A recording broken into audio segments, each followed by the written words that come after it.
अब हम conservation of energy के बारे में पढ़ेंगे।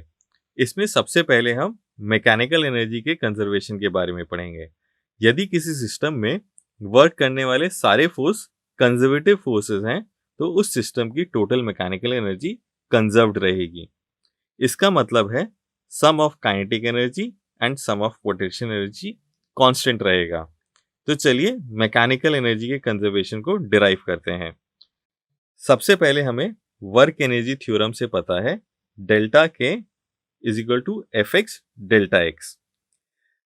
मैकेनिकल एनर्जी के कंजर्वेशन के लिए सारे फोर्स कंजर्वेटिव होने चाहिए।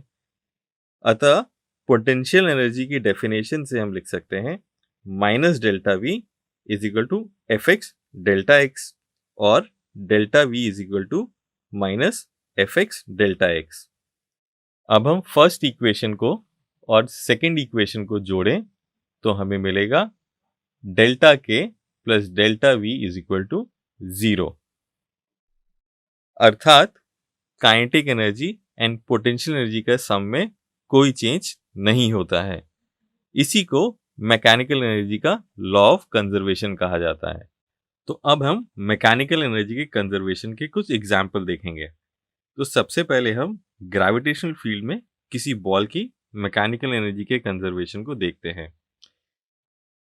यदि हम किसी बॉल को ग्राउंड से कुछ वेलोसिटी देकर फेंकते हैं तो इनिशियली उसकी सारी मैकेनिकल एनर्जी काइनेटिक एनर्जी के फॉर्म में होती है, और बॉल जैसे जैसे ऊपर जाती है बॉल की पोटेंशियल एनर्जी बढ़ती है और काइनेटिक एनर्जी डिक्रीज होती जाती है।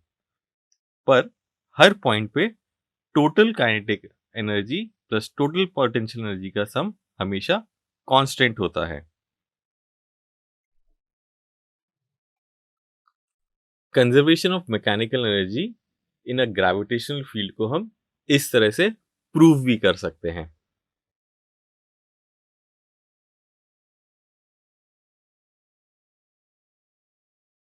अब हम देखते हैं conservation of mechanical energy for a spring.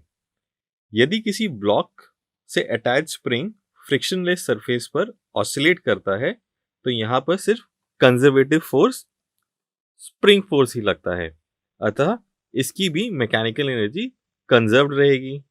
जब ब्लॉक मैक्सिमम डिस्प्लेसमेंट पर होता है तब इसमें सिर्फ पोटेंशियल एनर्जी होती है, और जब वह मैक्सिमम डिस्प्लेसमेंट से नेचुरल कंडीशन की तरफ जाता है तो इसकी पोटेंशियल एनर्जी काइनेटिक एनर्जी में चेंज हो जाती है।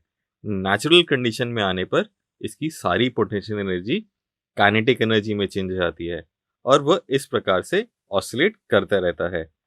सिमिलर एग्जाम्पल है पेंडुलम का। पेंडुलम में भी पेंडुलम के एक्सट्रीम पोजीशंस पे सिर्फ पोटेंशियल एनर्जी होती है, और जब पेंडुलम अपनी मीन पोजीशन पर आता है तो उसमें सारी काइनेटिक एनर्जी होती है, और हर पॉइंट पर total kinetic energy and total potential energy का सम कांस्टेंट रहता है।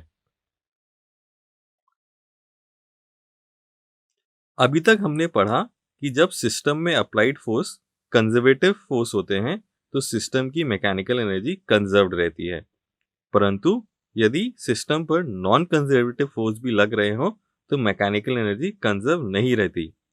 ऐसे में मैकेनिकल एनर्जी का कुछ पार्ट एनर्जी के अदर फॉर्म्स जैसे heat, light and sound etcetera में ट्रांसफॉर्म हो जाता है। इसे एक एग्जाम्पल से समझते हैं। जैसे यहाँ पर फ्रिक्शन वाली सरफेस पर कोई स्केटर मूव करता है तो इनिशियली इसके पास सिर्फ पोटेंशियल एनर्जी होती है, परंतु जब वह स्केटिंग करता है तो उसकी एनर्जी फ्रिक्शन के कारण लॉस होकर थर्मल एनर्जी में चेंज हो जाती है, और अंत में सारी मैकेनिकल एनर्जी थर्मल एनर्जी में चेंज हो जाती है और वो रेस्ट पर आ जाता है। इसी प्रकार से एनर्जी सिर्फ एक फॉर्म से दूसरी फॉर्म में चेंज होती है। किसी भी आइसोलेटेड सिस्टम की टोटल एनर्जी हमेशा कांस्टेंट रहती है। एनर्जी को ना तो क्रिएट किया जा सकता है ना ही डिस्ट्रॉय किया जा सकता है, क्योंकि पूरे यूनिवर्स को एक आइसोलेटेड सिस्टम मान सकते हैं, इसलिए पूरे यूनिवर्स की टोटल एनर्जी कांस्टेंट रहती है।